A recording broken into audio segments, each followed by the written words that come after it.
So for this video I'm going to go through the 2 Larder sessions we would have done in the second week of practice ready for your synoptic exam. So this would have been Larder session 3, as you can see on the screen now, and then a little bit later with Larder session 4. So these 2 sessions would have been in your normal practical classes, either with myself or Paul. So for Larder session 3 we would have done 2 dishes. We would have done a lamb's neck with fondant potato, and we would have done polenta with roasted red pepper pesto. If you remember back from the first video, so the first week of the Larder synoptic practices, we would have already done a lamb's neck dish, and we would have already done a polenta dish. So there's the mise en place. Remember, that's the prep order, and with the mise en place, it's been put down in the order that you would systematically do the dishes. So if you did that prep in that order, when it comes to serving the dishes, that's how you would work in a systematical order. So for when you're doing your time plan, for example, this is the kind of thing that you should be looking at. So again, with the lamb's butchery, exactly the same as when we did the previous week. We would have got the lamb's neck, we would have trimmed off any excess fat, gristle, sinew, etc. Retain that though, because we can use that for things like the stock. We would have removed the 2 loins, ensuring there's as little meat as left on the bones as possible. We want as much meat as we can. We would have battened it out between 2 pieces of cling film and a rolling pin. Remember, that would have obviously increased the surface area of the meat, plus it would have broken it down and started to tenderise it. Would have gone back to the bones and would have picked off any excess meat and tried to get as much meat as we can, and we would have blended all them offcuts into a RoboCoupe food processor to make a farce. We would have seasoned the neck meat once it's been battened out, spreaded the farce over the neck meat, rolled it up as tightly as we can, and then rolled it into a nice roulade and 4 or 5 ties and knots to keep it nice and cylindrical sausage type shape. So obviously the lamb stock we would have made as well. This has been one of the first jobs that we would have done in the 5-hour exam, because clearly, as you can see in point 4, it takes a good 3 to 3.5 hours. So this is clearly something that needed to be done almost straight away. You do need to be careful with lamb stock, it can be quite fatty. So certainly skimming the lamb stock, trying to remove any excess fat as we can. So going through the method here, you will see that we would roast the bones in the oven at gas mark 5 for about 20 minutes. While that's roasting, caramelise the mirepoix, add the caramelised bones, the roasted bones, into the juices, deglaze with 50 ml of red wine. The deglazing obviously lifts all the juices, the sediment, the essentially flavour off the bottom of the pan.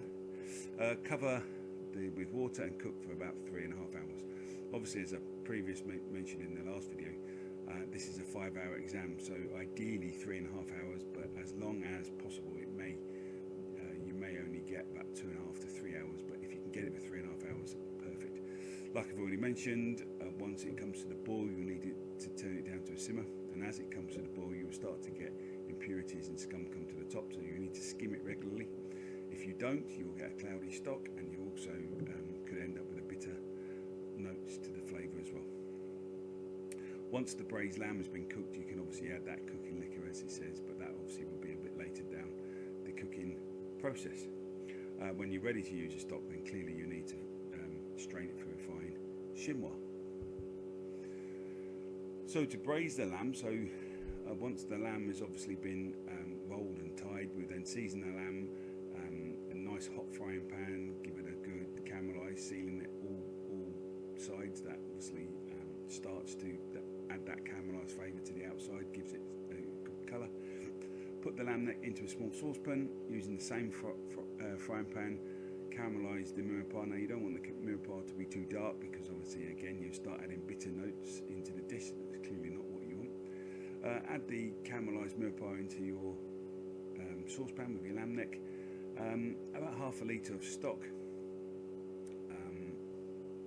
50 grams of red wine, thyme, bay leaf, celery, salt and pepper. Put a lid on, braise in the oven for about 2 hours, turning every 30 minutes. And again, if you take note of point 8, it's 2 hours, so therefore this is something that will need to be done quite early on in the exam. It's certainly not something you After 60 minutes, remove the fennel. The fennel will be used later on for another dish. Remove the fennel and wrap it in foil, and then drain the stock. Once the 2 hours have been done, obviously take out the lamb neck, remove that, put it into foil, drain the stock, and add to the lamb stock from the bones. The polenta, exactly the same as we did last time. There's the recipe for the polenta. Remember, I said it's very similar to making porridge. And once you get that consistency and it starts to cook out on the stove, you take it off, you season it with butter, parmesan cheese, herbs. You can add a little bit of chilli if you wanted to, and then when it's cool a little bit more, you can then shape it in cling film and get it into a nice sausage cylindrical shape. Put it in the fridge, start to chill, and as it chills it goes firm, and then once it's firm it can then be sliced. There's the roasted red pepper pesto. So you would rinse the peppers, pat dry, roast them in an oven, quite a hot oven here, gas mark 6, 200 degrees, about 15 minutes until the skin starts to blister. Remove from the oven, place into a bowl, cover in cling film to sweat. Toast the pine nuts in a dry pan, so a dry frying pan, don't need any oil. Put the pine nuts in, turn the heat on, and obviously you'll start to roast the nuts, and at the same time you'll start to extract a little bit of oil out of the nuts as well, and it changes the flavour. Scrape the red pepper until all the seeds and skins have been removed. Place all the ingredients into a Robocop blend, add a little oil until a smooth paste, season with salt and pepper, and puree until smooth. And that's your obviously red pepper pesto. Fondant potato, love fondant potatoes. They're kind of a half-boiled, half-roasted type potato. Point number 2 says cut the potato into a neat square. You might have seen that done into a neat square. You might have also seen it done into a round shape when people use a round cutter. You may also see them turned when people turn them barrel shaped. It doesn't really matter what shape, as long as they're peeled into a shape, and all the shapes are the same, because otherwise they will cook differently. Put it into a sautés pan, add 100 grams of butter, some thyme, and cook each side of the potato into a golden brown. So you're essentially frying to get a good colour on top. And then you top it with chicken stock, and you want the chicken stock to go about 2/3 up the potato. You certainly don't want to cover all the potatoes, because otherwise you're boiling, but about 2/3 up the potato into the oven, and let it cook. And as I say, the potato will come out kind of roasted on top and boiled on the bottom, but the butter flavour will really be good. Turn carrots as we did last time. So you want about 3 barrel shape carrots. With anything like turning carrots, everything needs to be exactly the same size. Even if it's not quite turned or barrel shaped, they must be the same size, because otherwise they will cook differently. Finish the polenta just like we did last time. Slice the polenta to the desired shape.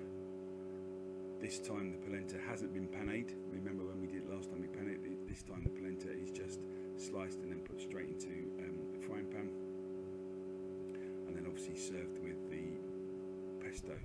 And you can use salad leaves, rocket or pea shoots if necessary. The jus from the gravy is exactly like we did last time. You do this right at the end once you've got any, if you've got any offcuts from the meat left over. Deglaze the pan with some red wine, reduce, add some lamb stock, keep on reducing, and then once you've got a nice jus type consistency, strain it. Make sure you keep it hot or reheat it if necessary, and you're ready to go. Once your lamb dish is ready to plate, obviously your lamb's neck needs to be resting for a good 10 minutes. Take it out, yellow chopping board, neatly slice it into uniform shapes, place the fondant on the potato, you turn carrots to either side, on goes your lamb, dress it with a jus, make sure, hot plate, hot food, and away you go. So there are your 2 dishes. That was the lamb with the fondant potato and the polenta with the pesto. So the second session of the week, in other words, I'm calling it Larder Session 4, we'll be looking at 3 dishes this time, and we'll be looking at sautéed chicken livers, flambéed with sherry and a cream reduction.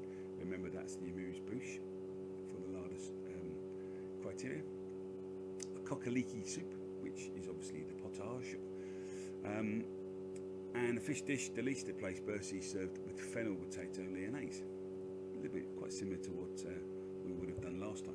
So again, your mise en place list, if you were to knock out that mise en place list in the first hour, then you've got obviously a good start.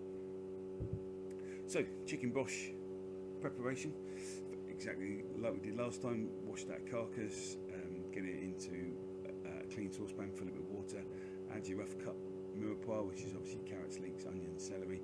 You can put some parsley stalks in there, some peppercorn, some garlic.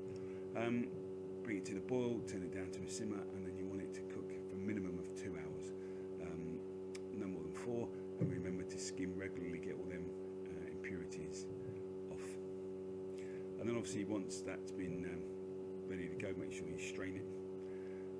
Point number 9, prepare the tomato concasse. So tomato concasse is bring a saucepan of boiling water to the boil, season it with salt, get a tomato with a paring knife, the opposite side to where the stalk is. You want to make a cross indentation into the skin, and obviously make sure the stalk's removed. Where the stalk was, remove that centre core. Pop the tomato carefully into the boiling water for about 15 seconds. Remove it straight into ice cold water, and that will help start to peel the skin off. And then once it's cooled down, take the skin off, cut the tomato into 4, remove the seeds, and then the fleshy part of the tomato into brunoise, and that's giving you tomato concasse. Prepare the prunes and the julienne of leek. So with the fish, you'll get half a place. So remember, you've got 2 fillets, a long fillet and a short fillet. Again, exactly like we did the previous session, you would fold it into a delice, wrap it and get it into the fridge as you can. And you also want to make a fish stock. Remember, no heads and no guts. And this time, it's a white mirepoix with no carrots. Bring it to the boil, turn it down to a simmer, remove any impurities, and simmer it for 20 minutes, no longer than 20 minutes, otherwise it will go bitter. Strain it while the stock's going on. We can produce a fennel and potato lyonnaise. The fish sauce, exactly how we did last time, 150 grams of fish stock into a clean saucepan, reduce it down until it's almost all that's been evaporated, add some white wine, reduce it down again, then add 200 grams of cream and gently simmer it. Remember not to boil the cream too vigorously, otherwise you'll separate the fat. And then if you split it into 2 bowls at the end and whisk 1 egg yolk into one of the bowls, and that's obviously a liaison, and that's the sauce that you're going to use to grill it under the salamander with. Going back to the amuse-bouche, we're going to finally brunoise the shallot and garlic. Trim the chicken livers, weigh up 100 grams of cream and 25 grams of sherry. Place some pea shoots into the fridge, produce 2 croûtes. There you can see the recipe for the potato lyonnaise. Slice 1 onion into thin slices, cook in a clean saucepan with 20 grams of butter until golden brown. Parboil 5 new potatoes until 2/3 cooked. Remove the potatoes from the heat and allow to continue until cooking residually. Then once the potatoes are cold, you want to cut them into 3mm thick slices. Braise the fennel with a braised lamb for about 60 minutes. That's already in the oven, we can take that out. And as we finish the potato lyonnaise by sauteing the sliced potatoes and the fennel in a frying pan, add the onions, add the chopped parsley, and adjust the seasoning. Get ready to finish off the starter now. We heat up the clean frying pan, add some oil, saute the livers off until they're just started to colour. Remember, you can have livers a little bit pink in the centre. Add the shallot and garlic. Place the plates and croûtes into the oven to warm through. Remember, hot plates, hot food. When the ingredients are cooked, deglaze the pan with a sherry. May flambe, the alcohol in the sherry may come alight. It doesn't matter if it does. Obviously, stand clear when you do that. Just be aware. Give the pan a good shake, and the alcohol will soon burn away. Add the cream, reduce gently until it's just starting to boil. But remember, no boiling, otherwise you'll separate the fat. Place the livers on top of the croûtes. Dress the plate with a garnish, and serve.